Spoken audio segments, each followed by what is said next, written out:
has declared war and joined the United Nations. Just what does this mean to the people of the United States and to our fighting allies?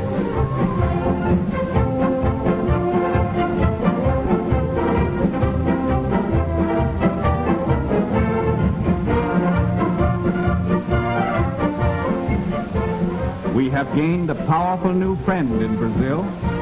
Brazil's territory covers 47% of the South American continent. 250,000 square miles larger than the United States proper. Larger than all Europe, excluding Russia. But let's look beyond the map. How can Brazil and her people help us to win the war? Well, there are more than 45 million Brazilians, which is a third of the population of the United States. We have been friends in times of peace as well as in times of war.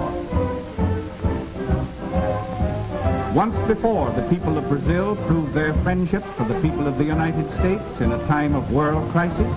That was in 1917.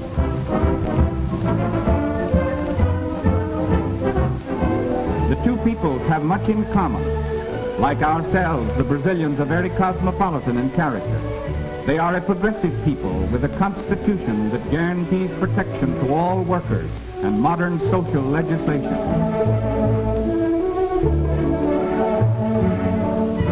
They are a sturdy people, from the gauchos of the great cattle ranches,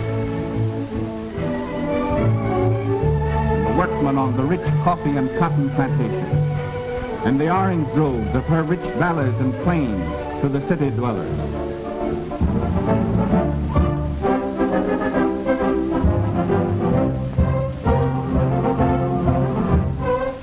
These Brazilians are in the war all the way.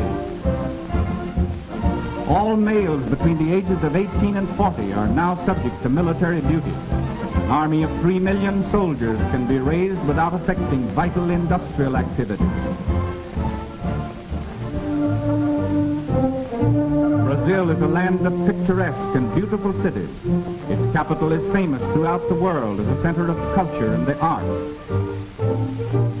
Rio de Janeiro, which means River of January, was named for the month in which it was discovered by a Portuguese explorer in 1531, nearly a century before the landing of the Pilgrim Fathers. Today, Rio is a modern city of more than 2 million population.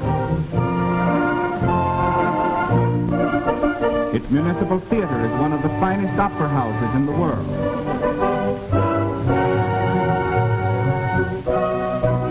The Tiradentes Palace has, since January 1942, come to be known as the birthplace of Hemisphere unity, for it was here that the 21 American republics drew up the momentous Rio Charter, a far-reaching agreement of mutual faith, collaboration, and protection.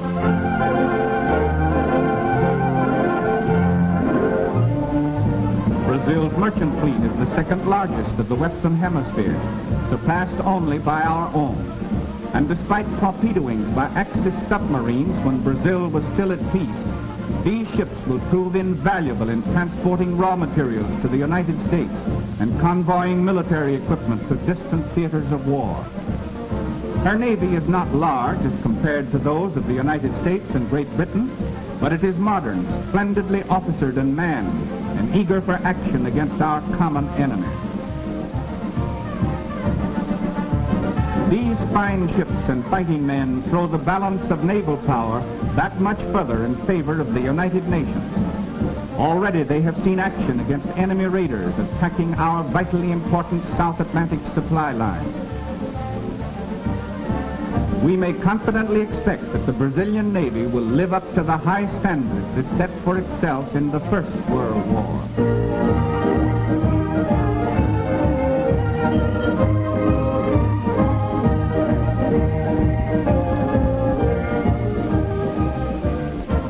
Backing up its navy is Brazil's large and rapidly growing air force. These splendid new airfields, through the courtesy of our good neighbor and ally, are now available to our long-range flying fortresses and liberators.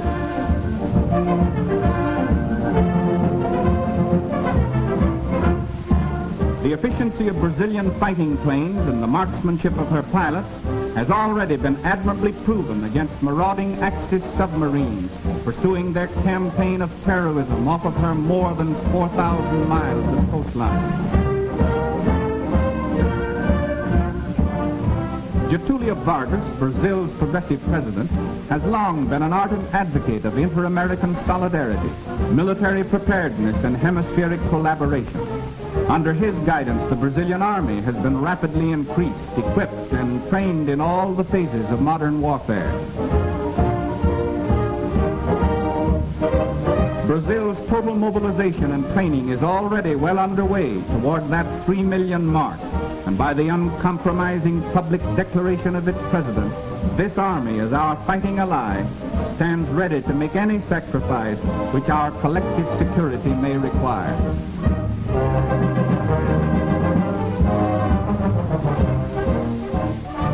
Under government supervision, Brazil is now manufacturing modern aircraft. Other war materials are also being manufactured on production lines patterned after those of our own great plants. As an industrial country, Brazil ranks second to the United States in the Western Hemisphere.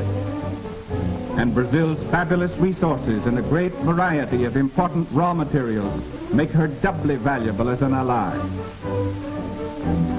Brazil is the hemisphere's second largest producer of chrome ore, so important in the manufacture of high-grade steel.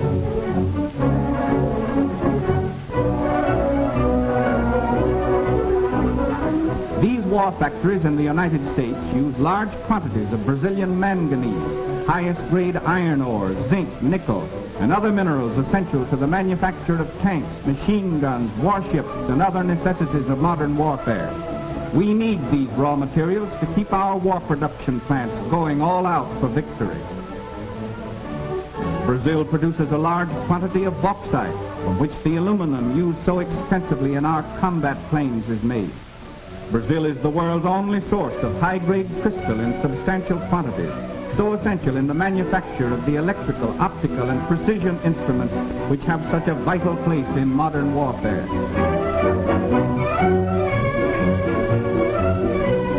She is also one of the world's largest producers of industrial diamonds, used in cutting the hard metals from which machine tools are made.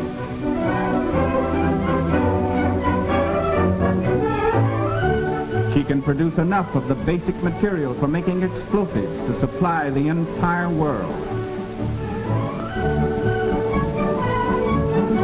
We all know that Brazil leads the world in the output of coffee, but far more important in wartime, the great jungle forest of the Amazon Valley is the cradle of the rubber industry.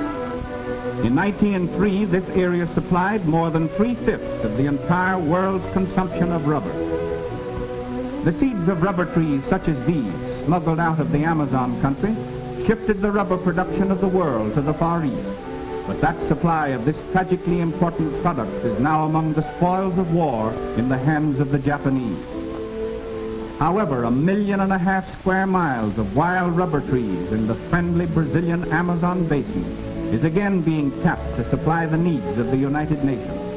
Brazil's production of rubber alone may prove to be a decisive factor in winning this war.